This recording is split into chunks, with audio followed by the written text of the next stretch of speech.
করতে পারবে।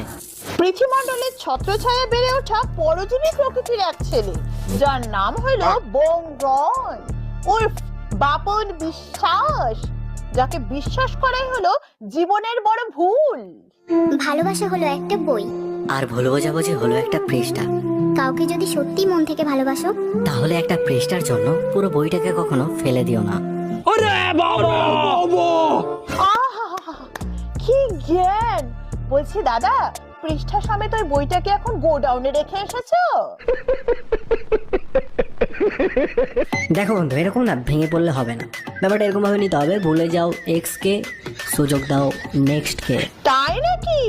বলছি নেক্সটে যাবে পরে, আগে যাকে পেছনে ছেড়ে এসেছো তার হিসাবটা তো দিয়ে যাও।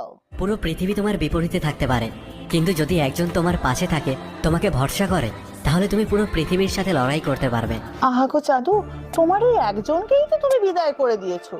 একটু দাঁড়া, আজ তোমার এত জ্ঞানীর আমি গোষ্ঠী ষষ্ঠী পুজো করে বিদায় করব। তার জন্য একটু অপেক্ষা। পৃথিমণ্ডল আর বংরন দুজনেই ভালোবেসে রেজিস্ট্রি করে সংসার পাতে, প্রথমে বংরনের বাড়িতে আর তারপরে আলাদা ভাবে। এর মাঝের গল্পটা নিশ্চয় জানো, যে বংরনের বটিধারী দিদি ভালোবেসে ভাইকে কোপাতে যায়। আমার দিদি আমাকে কোপাতে এসেছে। আর সেই নিয়ে হয় কন্ট্রোভার্সি। কিন্তু এখন তো মনে হচ্ছে গুণধর গোষ্ঠী কেউই কম নয়।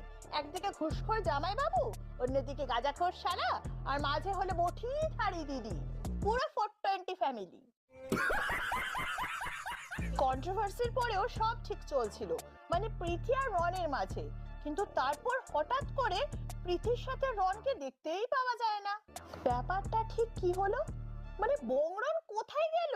আমি বাপন, আর তোমরা দেখছো বাপন বিশ্বাসের লাইফস্টাইল। কিন্তু কয়েকদিন তোমরা লাইফস্টাইলের ভিডিও দেখতে পাবে না, কারণ বংরন অনেক আগেই মারা গেছে। কি? মারা গেছে?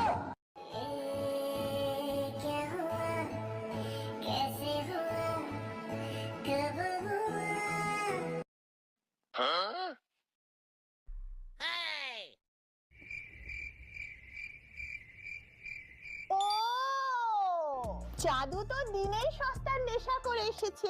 বাহ! আমি সেই বাপন বিশ্বাস যে বংরনকে তিলে তিলে নিজের চোখে মরতে দেখেছে। হ্যাঁ, একবারে মরেনি, তিলে তিলে মরেছে। দাদা, ধূম্রপানের অ্যাড দিচ্ছ? আগে ফুঁকে নাও, তারপর বলো। বলছি বংরনকে কে চিনতো?